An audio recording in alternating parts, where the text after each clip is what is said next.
Inspector Hari Singh, inspector Hari Singh, inspector Hari Singh, inspector Hari Singh, inspector Hari Singh, अब पानी सर से ऊपर जा चुकल बा। आप लोग का कर रहल बानी महाराज कि बड़ी आसानी से चोर बैंक लूट के चल जाता। रउआ सब्र रखी विधायक जी, ये चोर जे बा ना हमरा नजर के सामने बा। बहुत जल्द तू हमारा गिरफ्त में रही। बस रउआ थोड़ा सा मोहलत दी हमरा। इंस्पेक्टर, हमरा कुछ नहीं के सुने के, जनता के पैसा जल्द से जल्द जनता के बीच बटे के चाहिए। देखा तू लोग बात हमारे ध्यान से सुना, हमने कैसे करे के अब का उतारियल बन इंस्पेक्टर साहब? अब तो सब कुछ लूट गए हमनी के पास। हाइला हाई कुल कपड़ा उतार देता।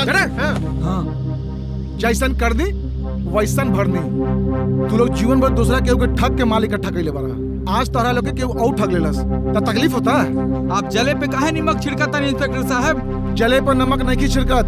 सच्चाई बताओ तनी सच्चाई।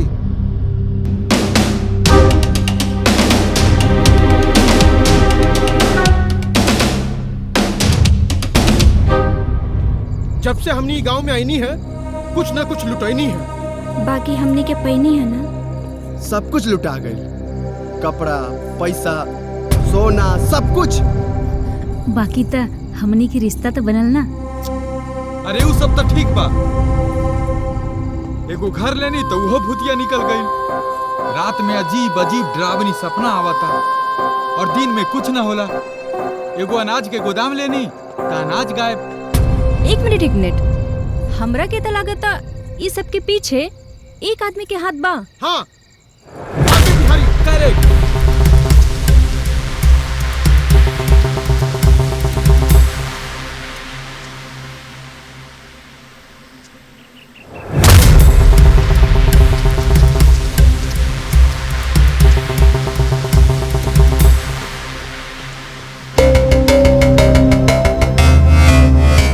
यह साला से पता चली कि असली चोर के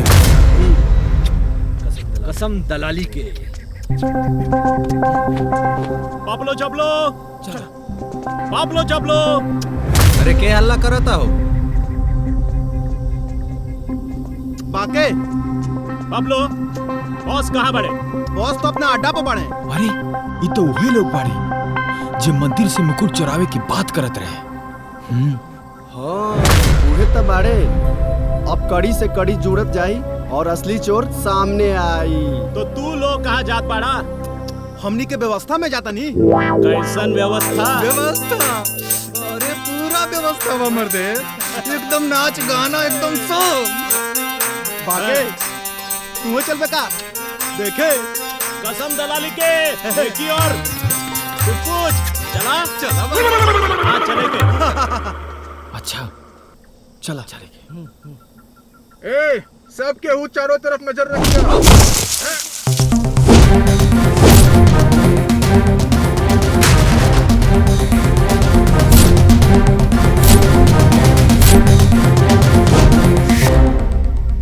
का हो सार लोग, का होता? के बारे रहते? जीजा है जीजा। जीजा के स्वागत ना करवा लोग।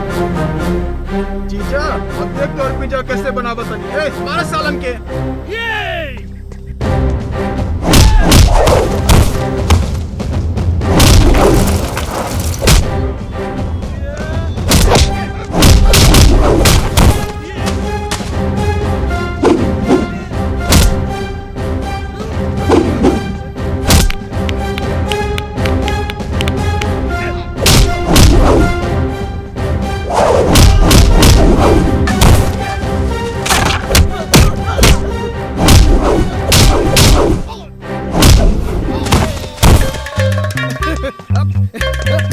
सारा माल तो बा, हमनी के सारा माल बा। मिल गए सारा माल मिल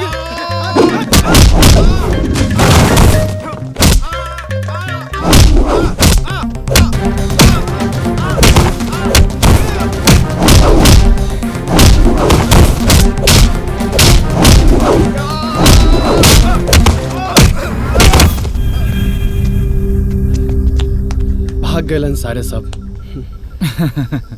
ऐसे भी जीजा के सामने सार लोग कहाँ टिके।